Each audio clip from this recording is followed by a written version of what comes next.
Failure is the vanguard of success. The avenues of endeavour herald discovery. But this path has no end. Space is infinite. The questions are limitless.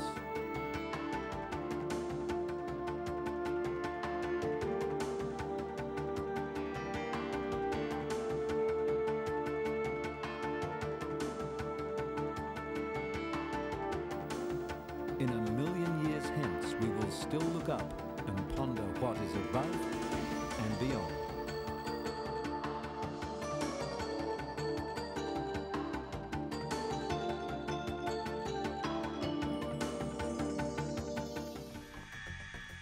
Coming right up, the OAO, or Orbiting Astronomical Observatory, has 11 telescopes that viewed the stars with a clarity never possible before 1968. In this edition of Above and Beyond, we revisit the road to success.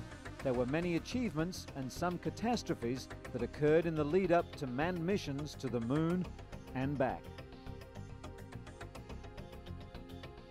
And exercise is the key to good health. However, in space, one element that is necessary to maintain a healthy body is missing: gravity. We have a special report on the effects of long-term exposure to microgravity and how to cope with it.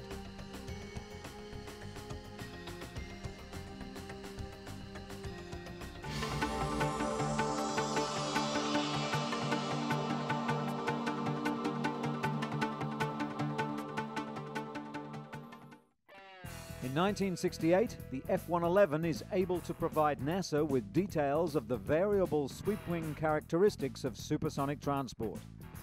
To study speeds in excess of 3,500 miles per hour, the hypersonic X-15 rocket aeroplane is used. The usual jet black X-15 takes on a new appearance as it's painted with a special ablative coating to withstand the searing heat beyond Mach 7. On October the 3rd, Major William Knight sets a new speed record with the newly painted rocket plane, 4,534 miles per hour.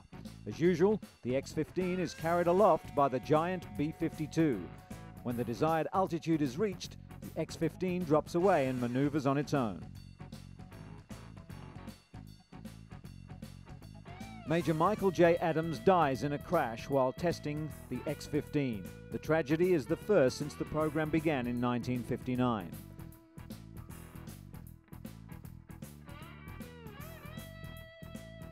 A so-called HL-10 lifting body is successfully tested this year. Lifting body craft are being studied as a possible means of flying future spacecraft back to Earth after a mission, rather than parachuting into the ocean.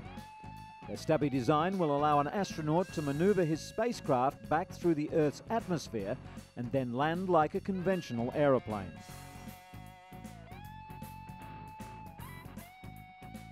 In 1968, jet aircraft noise is a worldwide problem. While studies are going on to improve existing engines, efforts are underway to produce a completely new engine designed to be quiet. Also, a specially instrumented jet is being operated in a way to decrease the ground exposure to noise. This involves flying the plane in at a steep approach and letting the distance reduce the noise on the ground. Eventually, all the known noise reduction techniques will be combined in an effort to produce a truly quiet engine.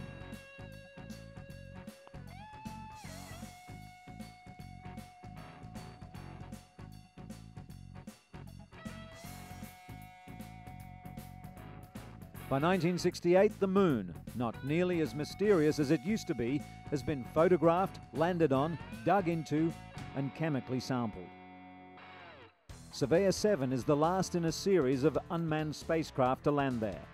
5 out of the 7 surveyors launched landed successfully on the Moon and operated on the surface. The Surveyor photographs show that to land a man on the surface of the Moon without sinking into any great depth is a reasonable undertaking. The photos show there to be fewer large rocks in certain areas, but the numerous small craters would have to be contended with. The actual surface material is found to be very similar to a basalt found here on Earth.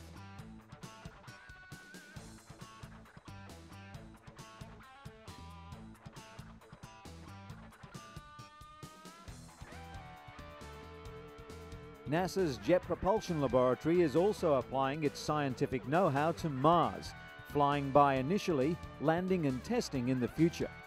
The experimental model of a wheel-shaped planetary landing craft is one of several landers being considered. In an effort to learn more about the possibility of life on Mars, the lab again sends a team to the Antarctic. Carefully collected soil samples are subjected to rigorous analysis.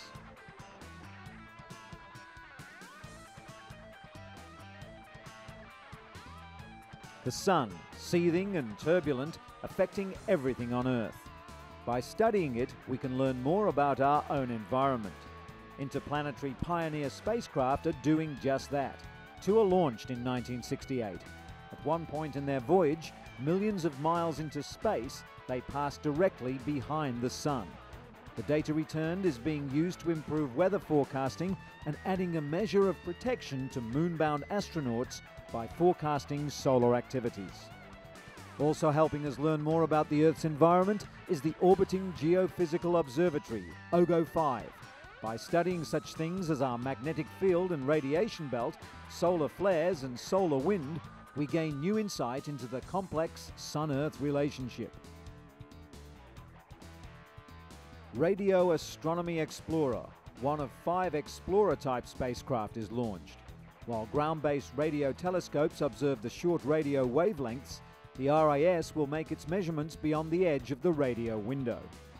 The heaviest and most sophisticated satellite to be launched in 1968 is the Orbiting Astronomical Observatory. It has 11 telescopes that view the stars with a clarity never possible before 1968, mapping the skies and providing a better understanding of the origin of the solar system and universe.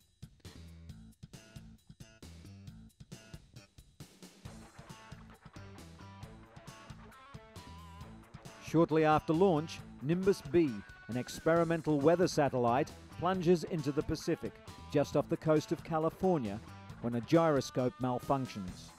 Divers recover 2 valuable nuclear-powered generators about 300 feet down. In 1968, the wingless HL-10 lifting body makes 13 flights, including 2 with sustained rocket propulsion. The Flatiron-shaped craft gets its aerodynamic lift from the wingless body shape. Lifting bodies show promise as returnable spacecraft of the future.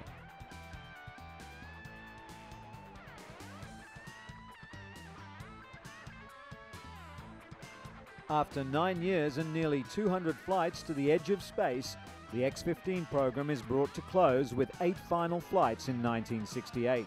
The half-rocket, half-plane has been a unique testbed for researching aeronautics and space problems.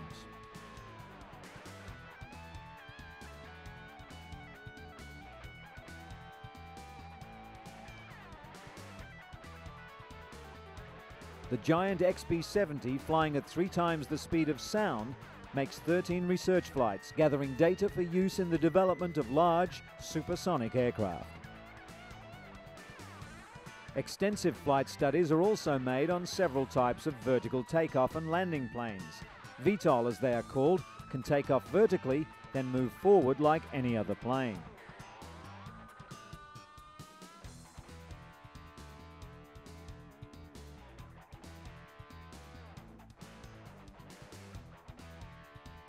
Much aeronautic research is done with models. In this particular test, a highly instrumented model is dropped by a helicopter, then flown by radio control from the ground. This type of study makes the most rigorous test possible without the danger to a pilot or the expense of a real craft. As already mentioned, jet aircraft noise is a continuing major problem. NASA tries out various engine modifications to find out the effect on an aircraft's performance.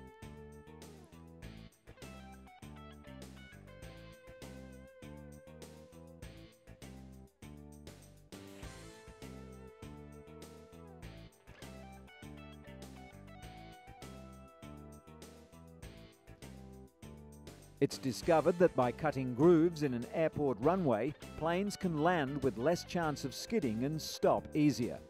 In 1968, the tests continue. Some of the braking tests are made by using specially instrumented cars on the runways.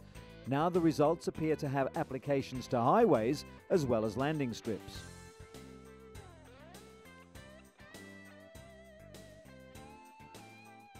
At the Nuclear Rocket Development Station in Nevada, a powerful nuclear rocket reactor is tested. The tests are part of an effort to develop nuclear-powered rockets for future deep space exploration.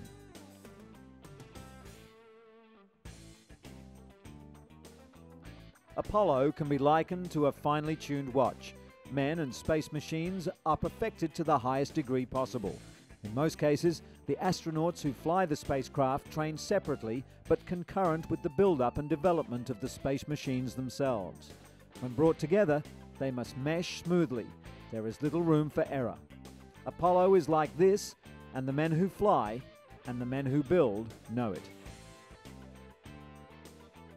There are 4 Apollo flights in 1968, 2 unmanned and 2 manned, all part of the preparation for moon landings. Apollo 5 sent aloft to check out the lunar module. It's in a lunar module that 2 astronauts will land and take off from the moon. Both the descent engine, used to slow the spacecraft for the landing, and the ascent engine that will boost the pair off the moon are successfully tested. To further ready the Saturn V rocket and its many components, the unmanned Apollo 6 is launched into orbit. Engineering cameras on board record the first stage and interstage separations. After 10 hours in space, the command module is rammed back into the Earth's atmosphere, simulating a lunar return. Another milestone in preparing for moon missions. The next step, check out the spacecraft with men aboard. Here, astronauts Schirra, Cunningham and Isley move about weightlessly in their Apollo 7 spacecraft. This is also the first full dress rehearsal for the manned spacecraft tracking network. 14 ground stations located in such places as Bermuda, Australia, Spain and Hawaii, together with planes and tracking ships, keep an electronic ear tuned to the Apollo spacecraft. After 10 days and 163 revolutions, Apollo 7 splashed down in the Pacific, paving the way for the first half-million-mile journey to the moon and back.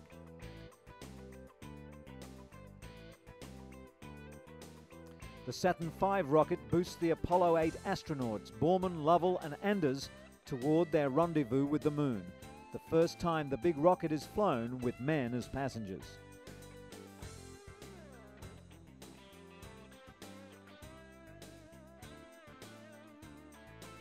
While en route, the crew keeps busy checking and double-checking all systems as they speed towards the moon.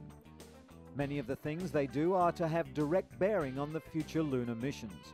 Nearly 3 days and 230,000 miles later, the crew of Apollo 8 fire their rocket engine, placing them in lunar orbit. Here are some of the views recorded by the crew as they orbit 10 times, showing remarkable detail. The kind of detail needed before man can land there.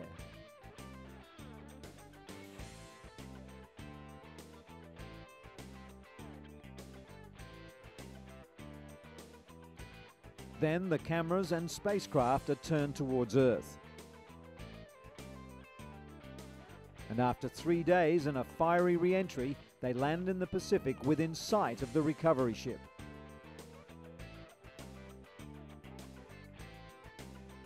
Apollo 8, final flight of the year.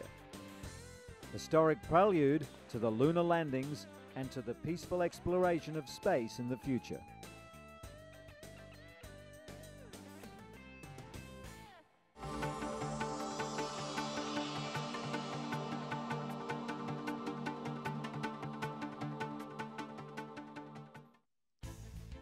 Gravity hurts. You can feel it hoisting a loaded backpack or pushing a bike up a hill. But lack of gravity hurts too. When astronauts return from long-term stints in space, they sometimes need to be carried away in stretchers. Gravity is not just a force, it's also a signal that tells the body how to act. For one thing, it tells muscles and bones how strong they must be. In zero-G, muscles atrophy quickly because the body perceives it doesn't need them. The muscles used to fight gravity, like those in the calves and spine which maintain posture, can lose around 20% of their mass if you don't use them. Muscle mass can vanish at a rate as high as 5% a week. For bones, the loss can be even more extreme.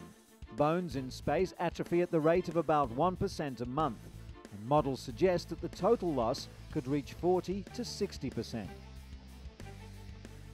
Blood feels gravity too. On Earth, blood pools in the feet. When people stand, the blood pressure in their feet can be high, about 200 millimeters of mercury. In the brain, though, it's only 60 to 80 millimeters of mercury. In space, where the familiar pull of gravity is missing, the head-to-toe gradient vanishes. Blood pressure equalizes and becomes about 100 millimeters of mercury throughout the body. That's why astronauts can look odd. Their faces filled up with fluid puff up, and their legs, which can lose about a liter of fluid each, thin out. But that shift in blood pressure also sends a signal. Our bodies expect a blood pressure gradient. High blood pressure in the head raises an alarm. The body has too much blood. Within 2 to 3 days of weightlessness, astronauts can lose as much as 22% of their blood volume as a result of that errant message. This change affects the heart too. If you have less blood, explains Dr. Victor Schneider, Research Medical Officer for NASA headquarters, then your heart doesn't need to pump as hard. It's going to atrophy. The question is, do such losses matter? Well, perhaps not if you plan to stay in space forever, but eventually astronauts return to Earth, and the human body has to readjust to the relentless pull of gravity. Most space adaptations appear to be reversible, but the rebuilding process is not necessarily an easy one. Each of the parameters have their own normal recovery time. Blood volume, for example, is typically restored within a few days. Astronauts get thirsty when they come back because their body says you don't have enough blood in your blood vessels, and that causes the messengers to say, drink more. Also, the body doesn't urinate as much. Muscle too can be recouped. Most comes back within a month or so, although it might take longer to recover completely. We normally say that it takes a day of recovery on Earth for each day that somebody's in space. Bone recovery, though, has proven problematic. For a 3 to 6 month space flight, it might require 2 to 3 years to regain lost bone if it's going to come back, and some studies have suggested that it doesn't.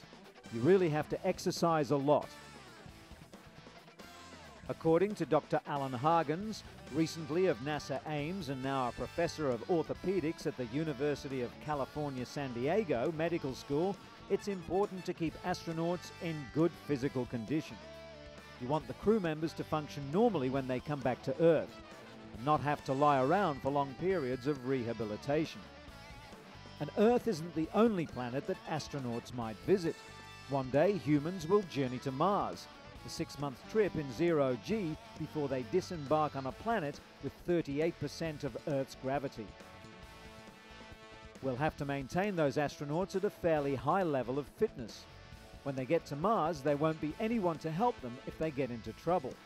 They'll need to be able to handle everything themselves.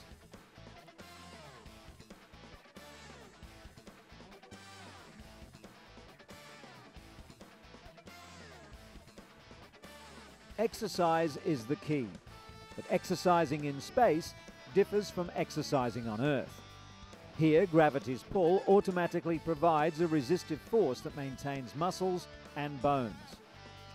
In space, even if you do the same amount of work that you were doing down here on Earth, you've missed that gravity component. Various devices have been developed to mimic the help that gravity provides. One Russian experiment provides resistance by strapping jogging cosmonauts to a treadmill with bungee cords, but that particular combination has not yet proven effective in preventing bone loss, perhaps because it can't provide sufficient loads. The straps are so uncomfortable that the cosmonauts can only exercise at 60 to 70% of their body weight. There's also IRED, a NASA-developed interim resistive exercise device. IRED consists of canisters that can provide more than 300 pounds of resistance for a variety of exercises. Its effectiveness is still being monitored. Yet another promising device attempts to mimic gravity even more closely.